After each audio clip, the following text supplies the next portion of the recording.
Dios les bendiga, la misericordia y la paz de Dios el Padre sea con cada uno de ustedes a través del Santo Espíritu.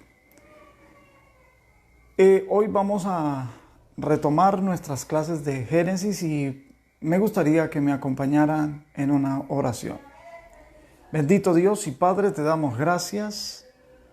Bendecimos tu santo nombre, Señor, por esta oportunidad que nos das en esta noche de apartar este tiempo para estudiar tu bendita y santa palabra. Estamos queriendo, Señor, conocerte más. Estamos queriendo, Señor, tener una relación más estrecha, más íntima contigo. Y es por eso, Señor, que nos dedicamos a estudiar tu palabra.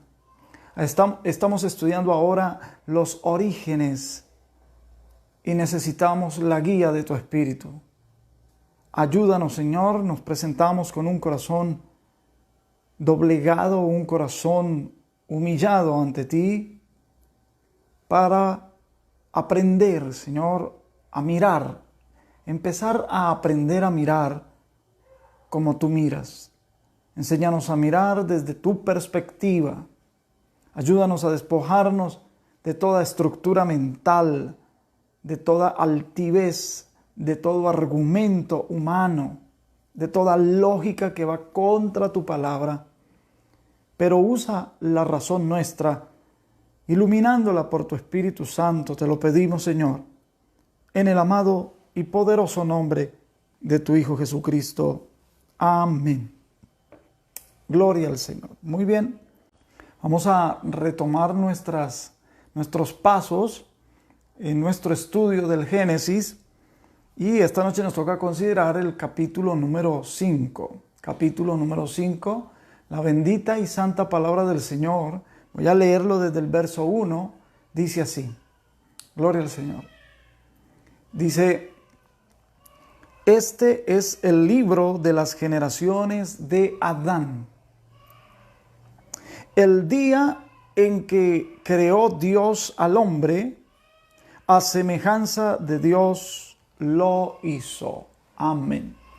Bueno, lo primero que notamos de este versículo es la palabra generaciones. La palabra generaciones viene de la palabra hebrea toledot. Esa palabra hebrea toledot literalmente significa relaciones. En el hebreo este versículo se lee Sefer Toledot Adam. Estas son las relaciones de Adán. Y comparemos con lo que dice el capítulo 2 en el versículo 4, donde dice: estos son los orígenes de los cielos y de la tierra. Orígenes aquí se tradujo como orígenes. Es decir, la palabra Toledot es idéntica en el hebreo, pero el traductor la puso aquí orígenes. Estos son los orígenes de los cielos y de la tierra.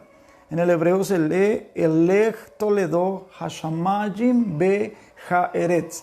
Estas son las relaciones de los cielos y de la tierra. ¿Cuándo? Cuando fueron creados, el día que Jehová, Dios hizo la tierra y los cielos.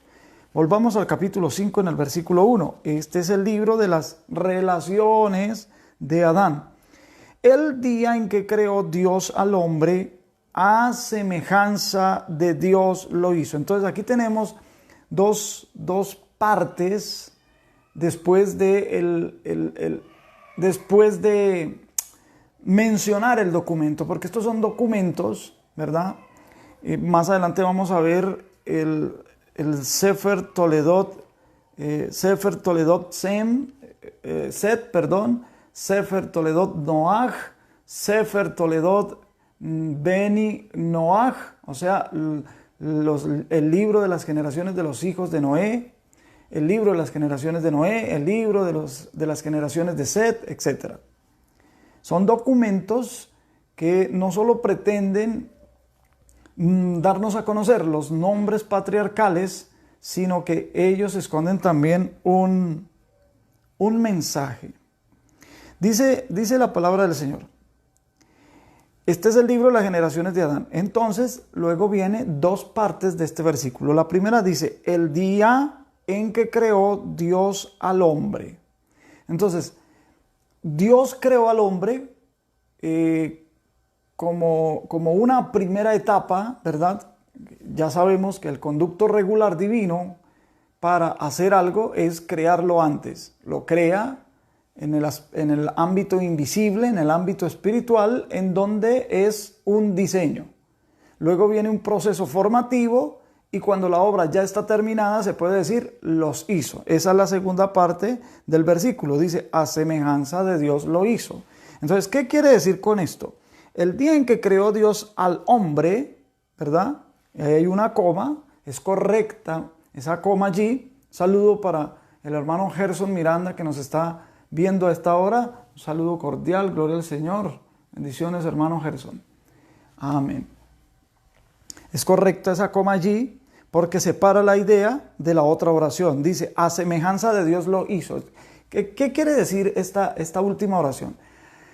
Que la imagen ya viene implícita por el solo hecho de ser una criatura de Dios, ¿verdad? Pero la semejanza no la iba a tener el hombre hasta que no fuera hecho, hasta que no se pudiera decir que fue hecho, hasta que no fuera terminada la obra. En otras palabras, la semejanza de Dios en el ser humano no está solamente en su espíritu. La semejanza de Dios en el ser humano no está solamente en su alma. La semejanza de Dios en el ser humano no está solamente en su cuerpo. La intención de Dios es que en la unidad del diseño, de la estructura del ser humano, espíritu, alma y cuerpo, allí, en esta unidad, es que se conserva la semejanza. Por lo tanto, el ser humano, después de que muere físicamente y ocurre la separación entre su aspecto material y el aspecto inmaterial, bien sea que su aspecto inmaterial se vaya para donde se vaya, su aspecto material queda aquí en la tierra, el polvo vuelve al polvo, ¿verdad? Entonces, en esa separación ya se fracciona, si se permite, la unidad del diseño de la estructura humana. Por lo tanto, el ser humano, así separado, muerto físicamente, ya no tiene legalidad en lo físico. Entonces pierde el rango de semejanza que Dios puso en el ser humano, porque Dios pone la semejanza en el ser humano en toda la integralidad de su diseño estructural. Saludos a nuestra hermana Diana Castro, que también se conecta, gloria al Señor. Bien, entonces aquí es bueno tenerlo en cuenta. En el verso 2 dice, varón y hembra los creó. Ahí hay otro enunciado, una oración aparte. Interesante que hay un punto y coma antes de una Y. Ya los hermanos que han venido siguiendo las enseñanzas desde Apocalipsis saben esto, pero lo voy a volver a explicar. Gramaticalmente en el español, porque en el hebreo, y mucho menos en el hebreo primitivo, en el hebreo que usó Moisés, los caracteres que usó Moisés no fueron los mismos caracteres que usó, vamos a decir, Samuel, o David cuando compuso sus salmos, o Salomón cuando compuso sus proverbios. Y el hebreo que usaba David, Samuel, Salomón, no es el mismo que usó Daniel. Y no era el mismo que se usa ahora. Entonces los caracteres han venido modificándose a través de la historia. El idioma ha sido el mismo. Tiene una misma raíz, las raíces son las mismas, solo que los símbolos o los caracteres han venido sufriendo cambios. Y entonces, en el hebreo moderno, los textos del hebreo moderno, para que en el occidente puedan ser entendibles los sentidos de las frases y las oraciones, ya esos textos modernos, repito, vienen con signos de puntuación. Pero en el hebreo de ese entonces no se usaban los signos de puntuación. La estructura misma del lenguaje hebreo, porque el lenguaje hebreo es un lenguaje muy compacto, entonces el hablante sobreentiende cuando es una pregunta, cuando una oración está separada de otra por conceptos estructurales del idioma hebreo en sí. No tengo cómo explicárselo en este momento porque la clase no es de gramática hebrea, solo lo estamos pronunciando por causa de explicar que los traductores en los demás idiomas que requieren los signos de puntuación como reglas de gramática para poder separar ideas y oraciones y darle sentido apropiado a esas oraciones, pues ellos hicieron su mejor trabajo. Entonces, en el español, por ejemplo, cuando una I griega sirve como conjunción, es decir, es el puente para unir conceptos. Ejemplo, en el cuarto estaban Andrés, Jorge y María, ¿cierto? Entonces, ese y María hace que todos estos tres es un solo grupo que están en un solo lugar. Pero si se escribiera exactamente la misma frase y se dijera en el cuarto estaba Andrés, Jorge, y María, entonces esa coma antes de la I, antes de la conjunción, está separando a María de estos dos primeros personajes.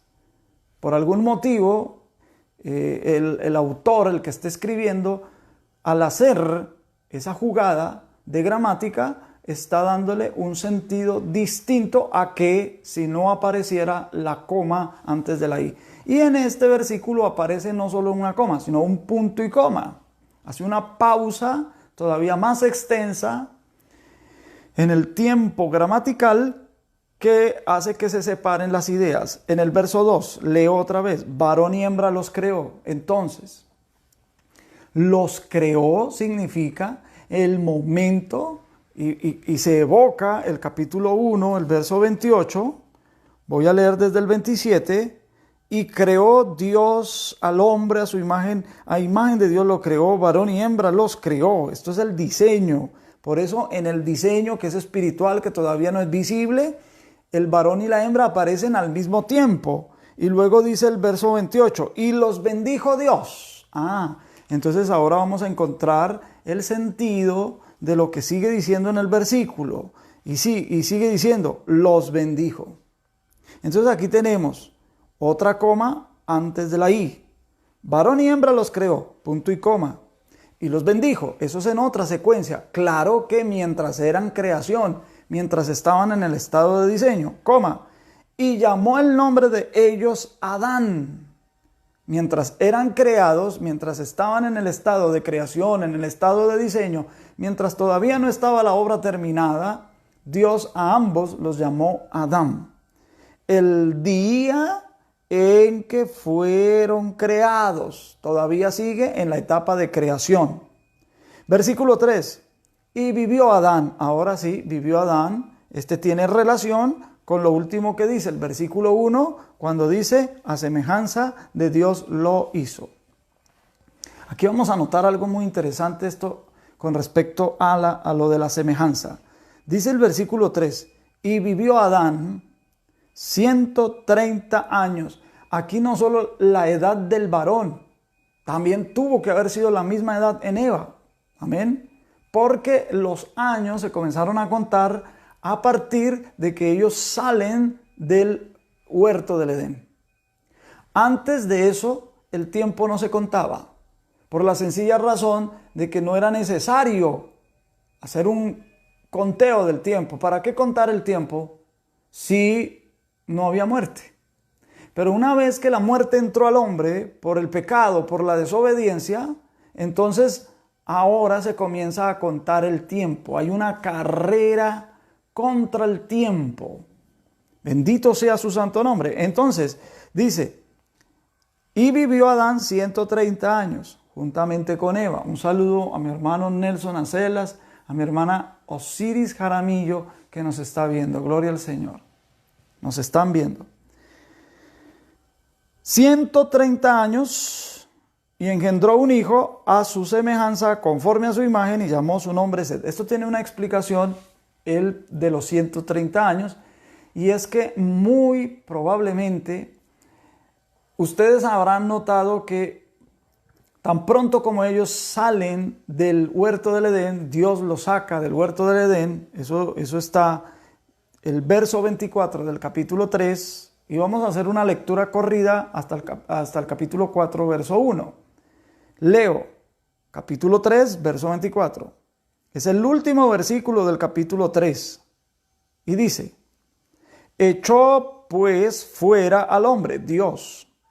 Echó pues fuera al hombre y puso al oriente del huerto de Edén querubines y una espada encendida que se revolvía por todos lados para guardar el camino del árbol de la vida.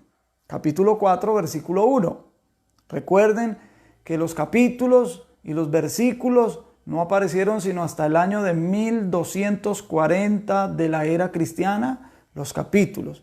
Y los versículos aparecen 200 años más tarde, 1445. Así que cuando Moisés escribió esto, él no separó esto por capítulos ni versículos. Y los lectores de aquel tiempo, incluso los lectores de Génesis en la época de nuestro Señor Jesucristo, leían esto de corrido, no había separaciones. Entonces ellos leían el verso 24 y enseguida leían el verso 1 del capítulo 4 y dice: conoció Adán a su mujer Eva, la cual concibió y dio a luz a Caín. ¿Esto qué quiere decir?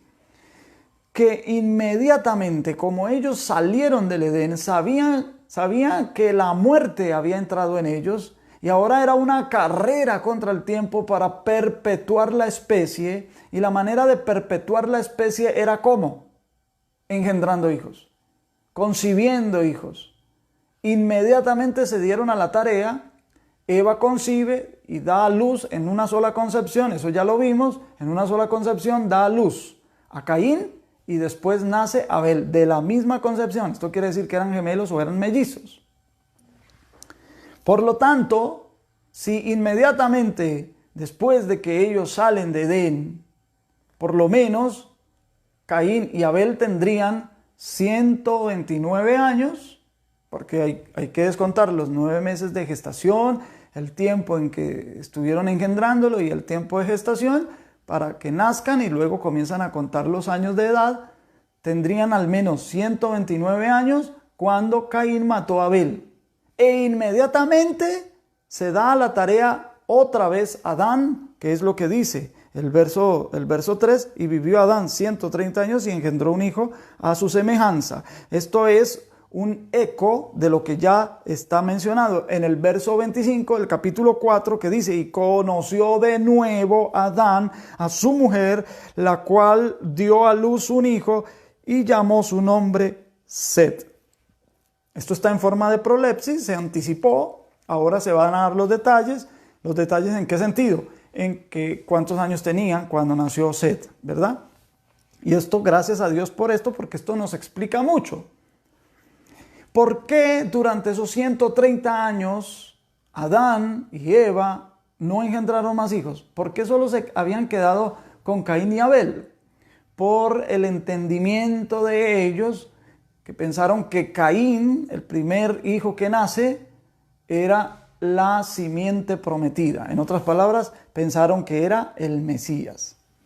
Y por eso el nombre de Abel, que significa vanidad, vaciedad, es decir, se me añadió uno de más, me bastaba uno solo que fue varón y que el Señor me lo concedió y que el Señor, pues por la voluntad de Dios lo adquirí, que eso es lo que significa Caín, adquirido.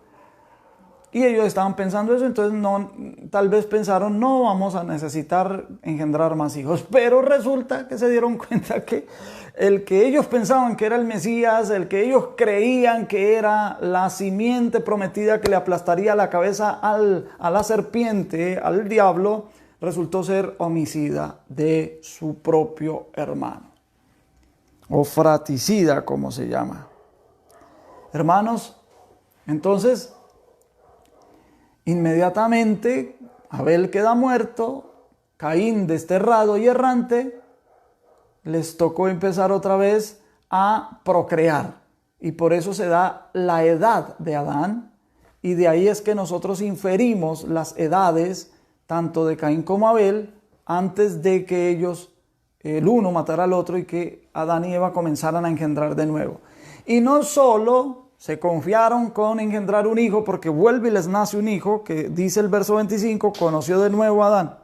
Estoy leyendo el verso 25 del capítulo 4. Conoció de nuevo Adán a su mujer, la cual dio a luz un hijo y llamó su nombre Set, porque Dios, dijo ella, me ha sustituido otro hijo en lugar de Abel, a quien mató Caín. ¿Verdad? Entonces este se llama sustituto. Set significa eso, sustituto. Reemplazo, si se quiere. Y mire, otra vez vamos a ir al verso 3. Vivió Adán 130 años y engendró un hijo a semejanza conforme a su imagen. Vamos a contrastarlo, a compararlo para contrastarlo con lo que dice el capítulo 1 de Génesis en el verso 26. Entonces dijo Dios, hagamos al hombre a nuestra imagen. Atención, la forma, el orden de la gramática en el versículo 26 del capítulo 1 y lo vamos a comparar con el que acabamos de leer en el capítulo 5, verso 3. Dijo Dios, hagamos al hombre a nuestra imagen conforme a nuestra semejanza. Atención, repito, a nuestra semejanza, a nuestra imagen, a imagen, conforme semejanza. La palabra nuestra pues está en medio, ¿no? A imagen, conforme semejanza. A nuestra imagen, conforme a nuestra semejanza. Ahora vamos al capítulo 5. Vivió Adán 130 años y engendró un hijo. A semejanza, conforme a su imagen. Entonces aquí hubo una variación. ¿Por qué ya Set no es a imagen y conforme a la semejanza de Dios, sino es sino que es a semejanza de su papá, conforme a su imagen? Noten que la palabra conforme en el capítulo 5, versículo 3, la palabra conforme está ligada a la imagen. Y la palabra a está ligada a semejanza. En el capítulo 1, en el verso 26, la palabra a está ligada a imagen y conforme a semejanza. Entonces hubo un cambio, como que se volteó la cosa. ¿Por qué se volteó la cosa? Porque ahora el ser humano es un hombre caído. Tiene una desalinealidad en su alma, sufrió una desalinealidad en su alma, dejó un espacio mínimo para su espíritu y ahora quedó a merced de sus sentidos físicos. Esa pecaminosidad del hombre afectó su simiente. Entonces ahora ya los hijos iban a ser a semejanza de su padre, conforme a la imagen de su padre, que de una forma u otra, en cierto sentido, el ser humano caído conserva la imagen y semejanza de Dios, pero ya no como Adán, que fue la imagen y semejanza de Dios, alineada, ahora esa está desalineada. Entonces no sé si me di a entender bien. Entonces se me dificulta un poco enseñar esto. No es fácil, hermano, entenderlo, mucho menos explicarlo. Espero que si tiene alguna pregunta, usted lo pueda hacer en sus comentarios. Entonces, verso 4. Y fueron los días de Adán, después que engendró a Set, 800 años, y engendró hijos e hijas. Amén. Engendró hijos e hijas durante 800 años. Es decir, ellos no se confían de Set, como los aleccionó el hecho de haber confiado en que Caín fuese la simiente prometida que le aplastaría la cabeza a la serpiente, y que no fue así.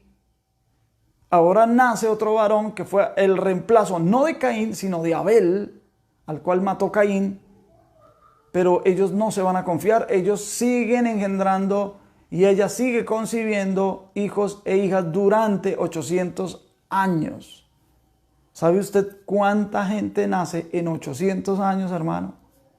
Y a propósito, en aquel tiempo pues nacían gemelos y hasta trillizos.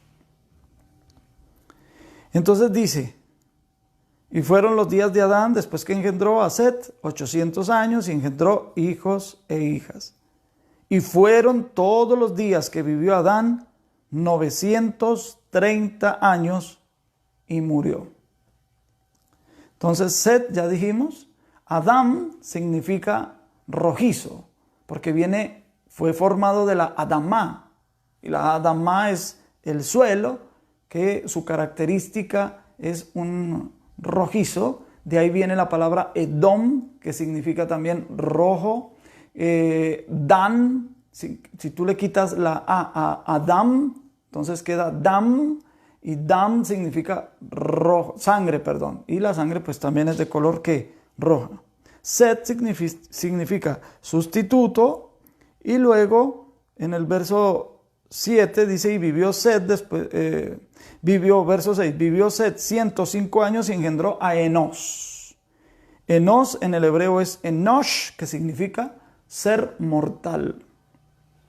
Y dice verso 7 ahora sí, vivió Set después que engendró a Enosh 807 años y engendró hijos e hijas.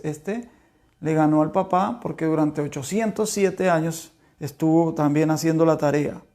Versículo 8, y fueron todos los días de Set 912 años y murió.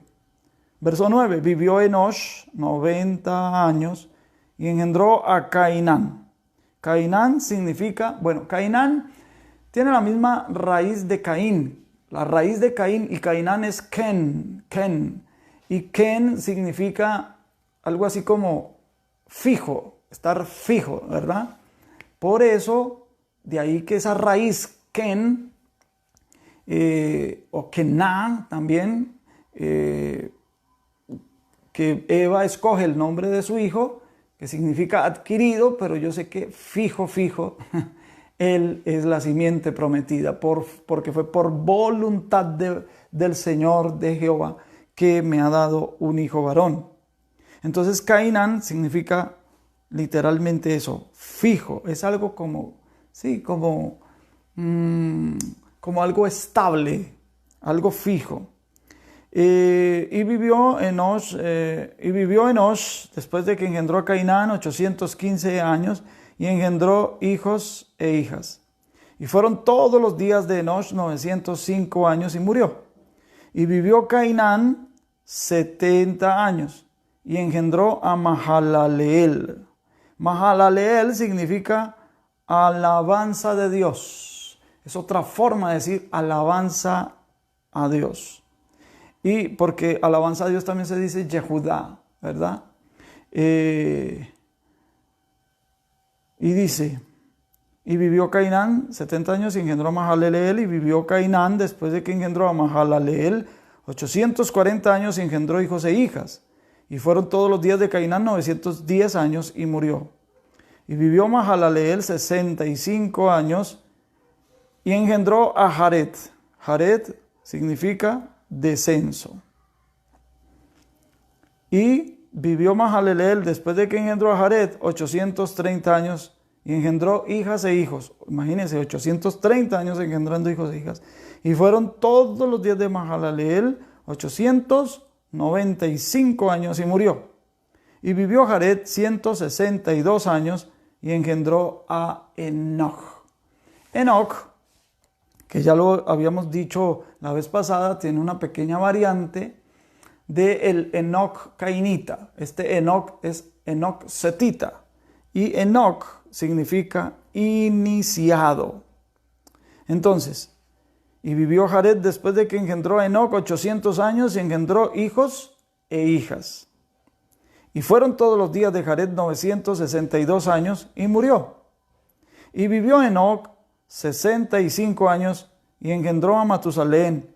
Y caminó Enoch con Dios Después de que engendró a Matusalén, 300 años engendró hijos e hijas.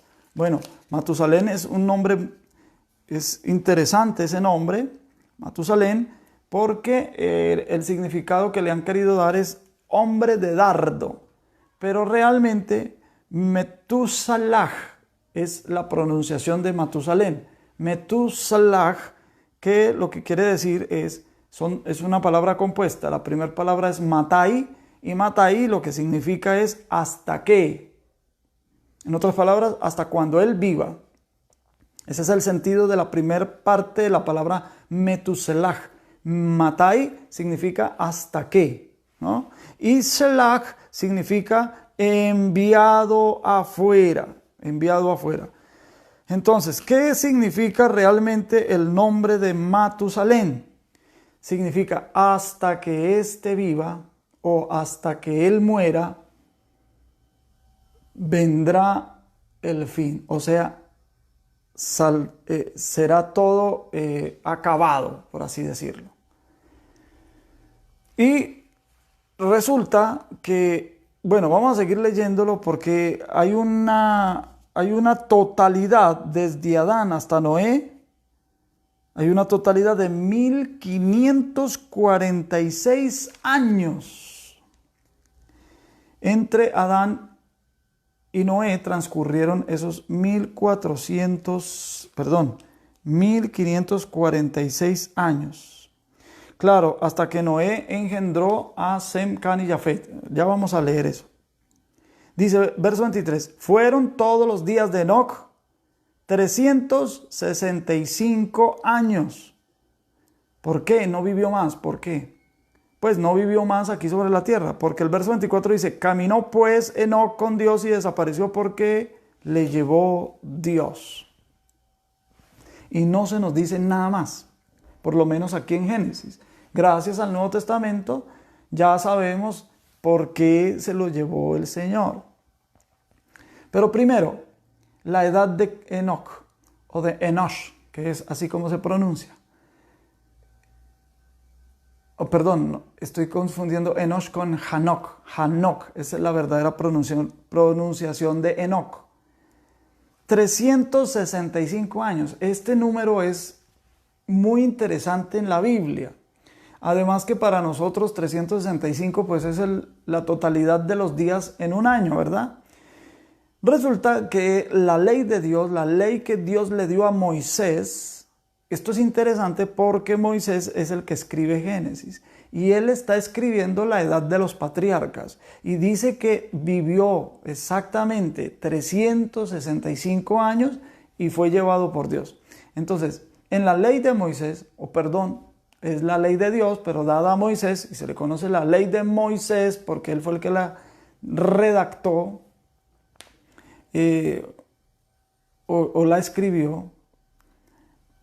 Hay un conjunto de todas las leyes dadas por Dios para Israel en 613 leyes.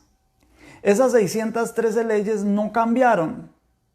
Resulta que cuando Dios le dio las tablas a Moisés, la Biblia dice en Éxodo, por allá el capítulo 30 y en el capítulo 31, que Moisés bajaba del monte con las tablas que Dios mismo había hecho, era hechura de Dios y que había escrito con su dedo, Dios mismo.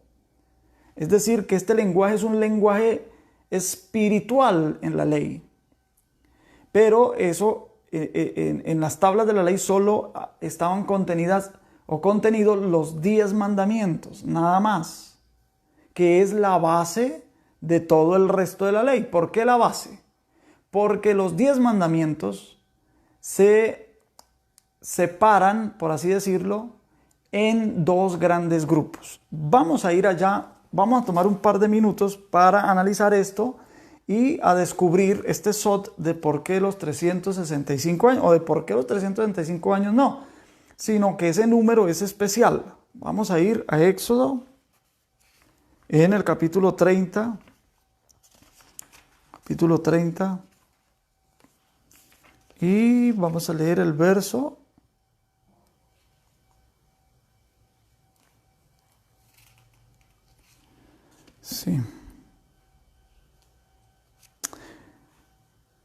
capítulo 31, perdón, versículo 18. Y dio a Moisés Dios, cuando acabó de hablar con él en el monte de Sinaí, 2 tablas del testimonio, tablas de piedra, escritas con el dedo de Dios. Pasemos al capítulo 32. En el capítulo 32 y en el versículo, ya les digo, hermanos. En el versículo 15. Wow. Estoy estrenando Biblia y entonces no tengo marcados allá los rinconcitos. Versículo 15. Y volvió Moisés y descendió del monte trayendo en su mano las 2 tablas del testimonio, las tablas escritas por ambos lados, de uno y otro lado estaban escritas. Y las tablas eran obra de Dios, y la escritura era escritura de Dios grabada sobre las tablas. Amén. Entonces esto es importante porque aquí en este mismo pasaje Moisés quiebra las tablas. Vamos a leerlo. Verso 19. Y aconteció que cuando él llegó al campamento y vio el becerro y las danzas, ardió la ira de Moisés y arrojó las tablas de sus manos, las quebró al pie del monte. Hermano, este idioma, la escritura, porque el idioma era el mismo, se podía entender, se podía leer. El idioma con que Dios escribe en esas tablas es exactamente el mismo idioma hebreo, pero tenía un sentido espiritual, tenía un valor espiritual, un lenguaje espiritual. Moisés las quebró porque vio que el pueblo era indigno de recibir ese sentido espiritual de la ley. En la segunda oportunidad le tocó volver otros 40 días, pero ahora fue Moisés al que le tocó alisar las piedras. Vamos a ver. Capítulo 34, verso 1 dice: y Jehová dijo a Moisés: alízate 2 tablas de piedra como las primeras, y escribiré, ahí dice escribiré, sobre esas tablas las palabras que estaban en las tablas primeras que quebraste. Pero más adelante dice escribiré, pero más adelante se sabe que fue Moisés el que escribió. Él fue el que escribió. Bien, entonces, ya las segundas tablas, que fueron hechuras de Moisés, que fue escritas por Moisés, ya traen un valor literal. Por eso a Israel le tocaba observar la ley de forma literal. Pero vamos a ir a los 10 mandamientos que, como les mencioné, los 10 mandamientos se separan en 2 grandes grupos y se constituye. ¿Por qué los 10 mandamientos constituye la base de toda la ley? Se va a construir todo el resto de reglamentos y de mandamientos, preceptos, ordenanzas sobre la base de los 10 mandamientos. Amén. No he saludado a mi hermano Arbey Acosta, 1000 bendiciones mi hermano, y a mi hermana Julia Adriana, que también está desde Cúcuta y se conecta, gloria al Señor. Entonces, en el capítulo 20 de Éxodo dice: y habló Dios todas estas palabras diciendo: yo soy Jehová Dios, que te saqué de la tierra de Egipto, de casa de servidumbre, no tendrás dioses ajenos delante de mí. Ese es el primer mandamiento. El verso 2 y el verso 3 es el primer mandamiento. Luego viene el segundo mandamiento: no te harás imagen ni ninguna semejanza de lo que está arriba en el cielo, ni abajo en la tierra, ni en las aguas debajo de la tierra. No te inclinarás a ellas, ni las honrarás, porque yo soy Jehová tu Dios, fuerte, celoso, que visito la maldad de los padres sobre los hijos hasta la 3ª y 4ª generación de los que me aborrecen, y hago misericordia a millares, a los que me aman y guardan mis mandamientos. Tercer mandamiento: no tomarás el nombre de Jehová tu Dios en vano, porque no dará por inocente Jehová al que tomare su nombre en vano. Y Mandamiento número 4, acuérdate del día de reposo para santificarlo. 6 días trabajarás y harás toda tu obra, mas en el séptimo día es reposo para Jehová tu Dios. No hagas en él obra alguna, tú, ni tu hijo, ni tu hija, ni tu siervo, ni tu criada, ni tu bestia, ni tu extranjero que está dentro de tus puertas, porque en 6 días hizo Jehová los cielos y la tierra, el mar y todas las cosas que en ellos hay, y reposó en el séptimo día. Por tanto, Jehová bendijo el día de reposo y lo santificó. Estos primeros 4 mandamientos tienen que ver con Dios. Al obedecerlos es una demostración de nuestro amor por Dios. Entonces, amarás al Señor con toda tu mente, con toda tu fuerza, con toda tu alma. No está aquí en los 10 mandamientos, pero implica amar a Dios sobre todas las cosas, implica cumplir, obedecer estos 4 mandamientos. Entonces estos 4 mandamientos, al obedecerlos, explica o expresa nuestro amor por Dios al obedecerlos. Pero los otros 6 mandamientos implican la expresión de nuestro amor por el prójimo. Y mire, 5.º mandamiento, honra a tu padre y a tu madre. El papá y la mamá de nosotros también son nuestro prójimo y hay que amarlos como a nosotros mismos. Dice, para que tus días se alarguen en la tierra que Jehová tu Dios te da. 6.º mandamiento, no matarás. 7.º, no cometerás adulterio. No matarás es respetarle la vida al prójimo. No cometerás adulterio es respetar la relación ajena, relación matrimonial ajena. 8.º mandamiento, no hurtarás, es no quitarle lo de tu prójimo. 9.º mandamiento, no hablarás contra tu prójimo falso testimonio, es decir, no dirás mentiras, no atentarás contra él. Y 10.º, no codiciarás la casa de tu prójimo, no codiciarás la mujer de tu prójimo, ni su siervo, ni su criada, ni su buey, ni su asno, ni cosa alguna de tu prójimo. Entonces los últimos 6 mandamientos lo que están pretendiendo es que nosotros amemos al prójimo como a nosotros mismos. Los primeros 4 es nuestro amor hacia Dios y los últimos 6 es nuestro amor hacia el prójimo. Con mucha razón en el Nuevo Testamento se nos dice, ¿quieres cumplir la ley de Dios? Entonces ama a Dios y ama a tu prójimo como a ti mismo. Y por eso el Señor Jesús les decía, el 2.º mandamiento es semejante al primero. Amarás a tu prójimo como a ti mismo. Amén. Entonces, esa ley que se va a construir a partir de esa base de los 10 mandamientos, entonces todos esos mandamientos son una unidad de 613 mandamientos. De esos 613 mandamientos hay una división. 248 mandamientos positivos y 365 mandamientos negativos. ¿Qué significan positivos y negativos? Los positivos es haz esto, haz aquello, haz lo otro. Los negativos son no hagas esto, no hagas aquello, no hagas lo otro. Entonces hay 365 mandamientos negativos en la ley de Dios.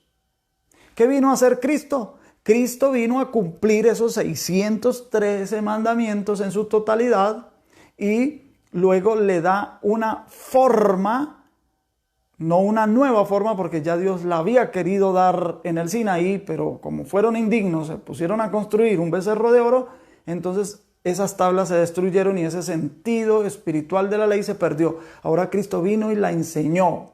Y no solo la enseñó, nos abrió el paso para que pudiéramos entrar a la práctica de la obediencia espiritual de la ley. Y para esto se nos envió el Espíritu Santo, que es el que nos capacita, porque nosotros en la carne es imposible cumplir los mandamientos de Dios. Pero el Espíritu Santo nos capacita a hacerlo. Entonces, esto de los 365 mandamientos negativos de la ley de Dios es un número especial en la Biblia que señala también que coincide mejor aquí con la edad de Enoc, el día que fue transpuesto. El Nuevo Testamento nos aclara que él fue transpuesto por una razón, para no ver muerte. Pero aquí hay algo interesante. Porque cuando dice se lo llevó Dios, lo que dice ahí es Lahak oto Elohim. O sea, literalmente es tomóle, así se pudiera traducir literalmente, o le tomó Dios, pero resulta que esa palabra oto funge en el texto como una preposición. Por decir algo, tú no dices en el español, eso no se puede traducir al español, no tiene traducción, porque sería como decir, yo bebo el agua. Es correcto decirlo así, pero en esa forma gramatical en el hebreo es como decir, yo bebo a el agua. Entonces no hay necesidad de decir, yo bebo a el agua, sería incorrecto en nuestro idioma, entonces por eso no se traduce. Y aunque oto, igual que et, es una palabra que aparece en Génesis 1:1 y no se traduce porque también funge como esa preposición a. Pero oto, sorpréndase usted, es una palabra que se usa para señal, para designio, para prodigio, para milagro. Ya lo vimos en el caso de la señal en Caín. Oto. ¿Qué es lo que está tratando de decir aquí el hebreo? El hebreo está diciendo que cuando Dios lo tomó a Enoc, esto fue un prodigio, esto fue una señal, hermano, para la época antediluviana. Ya para los días de Jared, y que coincide con el Lamec cainita, el que tomó las dos mujeres, el que se dice que mató al propio Caín, eso lo dijimos en la clase pasada. En esa séptima generación empezó algo que está narrado en el capítulo 6 y que el viernes, Dios mediante, vamos a introducirnos allí. Entonces lo menciono de paso, lo adelanto, lo promociono para que no se pierda el viernes la enseñanza del Génesis. Y dice que se lo llevó. Dios lo tiene como una exposición de el ser humano caído que puede desarrollar un carácter santo, no una naturaleza santa. Nosotros no podemos desarrollar una naturaleza santa. La única manera para poder obtener una naturaleza santa es cuando la segunda venida de nuestro Señor Jesucristo, nosotros seamos transformados. Primera de Corintios, capítulo 15, versículos 51 y 52, para que lo lea. Seremos transformados. Lo mismo también lo dice por allá en el capítulo 3, verso 20, si no estoy mal, de Filipenses, el cual transformará este cuerpo de humillación y seremos semejantes a Él. Es la única manera en que podemos tener una naturaleza santa. Nadie puede desarrollar una naturaleza santa, pero sí podemos desarrollar un carácter santo, y aquí está una prueba de esto. Enoc pudo desarrollar un carácter santo, y por eso Dios se lo llevó. La enseñanza rabínica judía dice, enseñanza mística, dice que Enoc fue llevado al cielo y se transformó en un ángel al cual llaman Metatrón. Bien, voy a seguir leyendo, verso 25. Y vivió Matusalén 187 años. Ese fue el que más viejo se casó o engendró. Dice, y engendró a Lamec. Este es distinto al otro Lamec. Hay un Lamec descendiente de Caín, y este Lamec es descendiente de Set, hijo de Matusalén. Y vivió Matusalén después que engendró a Lamec 702 años, y engendró hijos e hijas. Fueron pues todos los días de Matusalén 969 años y murió. Era que Dios estaba teniendo paciencia. El mismo año en que murió Matusalén, ese mismo año ocurrió el diluvio, porque Matusalén significaba en su nombre, y proféticamente su padre Enoc, que era también un profeta, Enoc le profetizó con este nombre, Metuselah, hasta que éste viva vendrá el fin, saldrá todo, quedará todo expuesto. Y entonces dice, fueron pues todos los días de Matusalén 900, casi los 1000 años. Era que Dios estaba siendo muy paciente, pero cuando ya murió el viejo, entonces vino el diluvio. Pero antes de narrar lo del diluvio, sigue terminando la perícopa, para llegar a Noé, dice, y vivió Lamec 182 años y engendró un hijo. No dice el nombre, lo va a decir en el verso siguiente. Verso 29. Y llamó su nombre Noaj.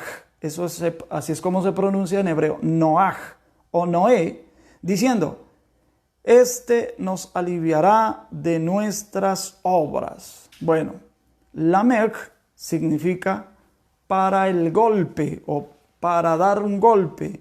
Y Noé significa descanso. Y entonces dice así, este nos aliviará o nos hará descansar de nuestras obras y del trabajo de nuestras manos a causa de la tierra que Jehová maldijo.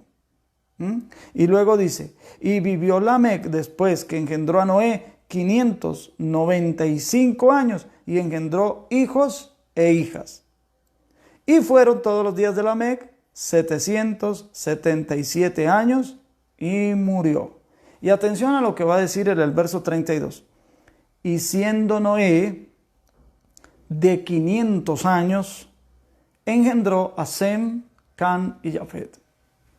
A no ser de que Noé hubiera tenido 3 esposas y en un mismo año a cada una le engendró un hijo, que sabemos que él no tuvo 3 esposas, sino una, porque fue una la que entró en el arca con él. Y se dice en singular, su esposa, no una de sus esposas. Entonces, si tuvo una sola esposa y cuando él tenía 500 años, engendró, se esperó 500 años Noé para engendrar, y engendró ese mismo año a Sem, Can y Jafet. Esto quiere decir, ¿eran qué? Trillizos. ¿Cómo puede tener 3 engendramientos en un mismo año? Si no es porque son ¿qué? Trillizos. Y noten ustedes la forma en que hemos venido leyendo. Era de edad de tantos años y engendró, y después de que engendró a fulano vivió tantos años y engendró hijos e hijas. Y fueron todos los días de fulano tantos años y murió. Y vivió fulano tantos años y engendró a Suntano. Y después de que engendró a Suntano vivió tantos años y engendró hijos e hijas. Pero aquí, en el año 500 de la vida de Moisés, engendró en ese año a Sem, Cam y Jafet. Entonces, Sem o Shem significa nombre. Cam significa cálido o caliente. Y Jafet significa expansión. Estos nombres, mis queridos hermanos, tienen algo profético. Si juntáramos todos los nombres desde Adán, por ejemplo, Adán, que significa rojizo o que significa hombre, que se le ha dado la traducción como hombre, pudiéramos decir el hombre con un sustituto, que puso un sustituto, mortal, que es fijo, traerá alabanza a Dios y descanso para iniciar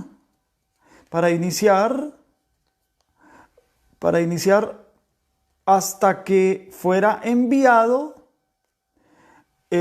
un golpe certero y traer descanso por el nombre Shem, y traerá calidez y expansión. Es como un mensaje. Si tú tomas todos los significados de los nombres, puedes armar un mensaje. No es de forma caprichosa.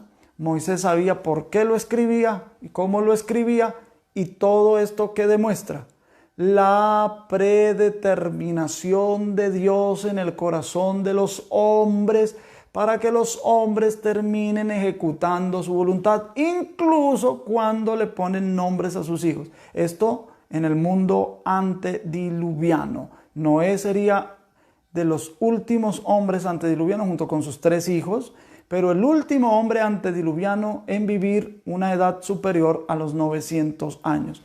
Fueron todos los días de Noé 950 años y murió. Eso quiere decir que él vivió todavía otros 350 años después del diluvio. Y tuvo una contemporaneidad con Abraham. Hermanos, todas estas cosas, las edades de los patriarcas, lo que hacen es revelarnos grandes secretos que iremos descubriendo a medida que lleguemos y avancemos en nuestro estudio del Génesis. Por hoy es todo, mis amados hermanos. Les envío mil bendiciones y un abrazo fuerte. Dios me los bendiga y Dios mediante nos vemos el viernes.